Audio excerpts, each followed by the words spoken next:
My name's Alexander, and I'm the Latham Fellow at Dartmouth's Rauner Special Collections Library, where I work with the college's archives, manuscripts, and rare books. I'll be detailing how and why we integrated archival material in our open access themed escape room. So why employ college archives to begin with? First, we knew that using dated historical materials would add to the intrigue of the story and pique the interest of more students. Similar to how viewers are drawn to watching historical fiction movies advertised as being based on a true story, we'd use real documents to tell a fictionalized narrative. Secondly, we saw this as an opportunity to increase access to and use of the college's archival collections by combating the many misconceptions that exist about who can access historical documents and what they are to be used for. When students think of archives, unfortunately, they don't envision an inviting place where idle curiosity is encouraged. The image at the left is what patrons first see when entering our special collections.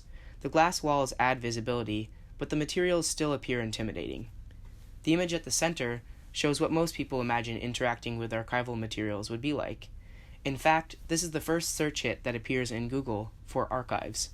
Per usual, the image shows a researcher wearing white gloves in a cavernous, stale, warehouse-type environment, giving the impression that archives are restricted only to be accessed by professionals with strict research agendas. Conversely, the image to the right demonstrates how we view the role archives should play in the lives of students, enriching their in-class discussions, individual projects, or even better yet, their idle curiosity. Although we have over 100 hands-on class sessions at Rauner each term, these classes are overwhelmingly from history and humanities departments, so an escape room held in the Media Center was an incredible opportunity for us to get Rauner's documents into the hands of students from departments across campus, especially students from STEM backgrounds. By allowing a large number of students to interact with archives in a fun, non-classroom environment, we hope to demystify archives and to impress upon students that Rauner's collections are open to everyone. Thirdly, adding archival clues encouraged students to return to the library to learn true stories behind the documents we chose to include. Last but not least, using archival materials made students practice analytical skills inherent with working with primary documents. To create our narrative, we sought to find someone whose material would be relevant without being too contemporary.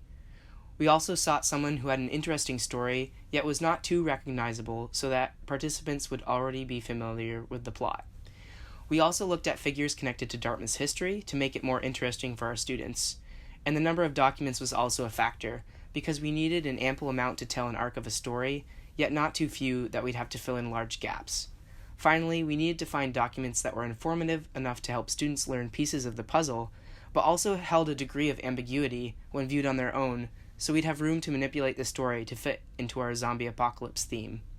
Ultimately, we decided upon Elizabeth Hapgood, pictured far right, an amazing scholar who was the college's first female faculty member and founded Dartmouth's Russian language program. In real life, Elizabeth Hapgood attended Columbia in 1914, where she studied Russian and met Norman Hapgood, her soon-to-be husband and editor of Harper's Weekly, theater critic, and friend and advisor to President Wilson. Elizabeth traveled with Norman, who reported on the Russian Revolution from London and Paris, and in 1917, after becoming pregnant, the family left war-torn Europe to settle in the fresh mountain air of Hanover for Elizabeth to give birth.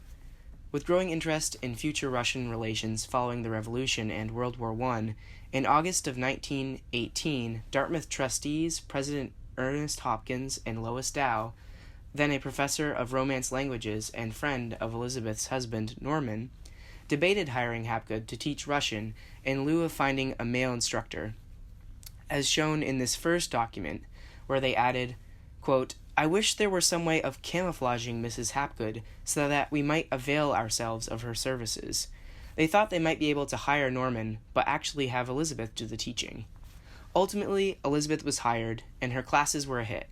By November, she was correcting 276 papers per week, nursing her baby, and in her words, keeping house.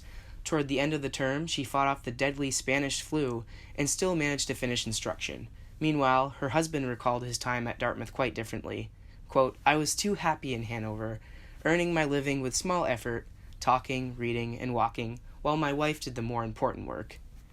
After successfully founding Dartmouth's Russian department, Elizabeth resigned in February of 1919 to travel with her husband to Denmark, as this second letter recounts. After a life spent translating Russian texts teaching, and assisting with foreign work, Elizabeth died in 1973. We decided to use these first two letters in our escape room because their ambiguity lent them well for incorporation into our story. The first letter made students wonder what Hopkins meant by camouflaging, and the second doesn't address the circumstances leading to her resignation, nor what she meant by, quote, taking certain steps toward solidifying your work. To incorporate Hapgood's materials, we contextualized her story in our plot by handing participants a report about the origins of the Russian program at Dartmouth, which we renamed as an acronym for Research on the Undead Serum Dispensing System and International Antidote Initiative. In this report, which used archival images, and in our edited archival documents, Elizabeth Hapgood was recast as famed chemist Olga Access, who helped found the underground zombie virus-producing organization, but had mysteriously disappeared. To add suspense, we portrayed two of the correspondents in Elizabeth's papers, college president Ernest Hopkins and Lois Dow, as fellow scientists and antagonists who sought to rid of Olga Access when she began questioning the program. To add to the mystery, we altered a collection of photos and reports depicting the Hartford Bridge Railroad disaster of 1877 to implicate that Hopkins and Dow arranged her death. Given the materials are original documents, we couldn't physically alter them, write on them, or remove them from our reading room. Even if we did hold the escape room in our library classroom, we were concerned about leaving historical documents in a room full of students who were primed and ready to pull things apart. Additionally, we sought to incorporate Rauner's materials as inexpensively as possible. To address these challenges, I used our library scanner and PowerPoint to copy and change the names, dates, etc. on various documents to fit our storyline. I then printed the edited documents and laminated them using discarded archival print sleeves. Overall, it cost under $2 to incorporate the 12 documents. To incorporate materials into puzzles, we presented participants with redacted transcripts of the documents and hid letters, tickets, and photographs around the room, so students had to find and decipher cursive handwriting in order to find clues for their next step. This paleography exercise was particularly enjoyable for students because they often had to work together as a group to decipher letters and words in context.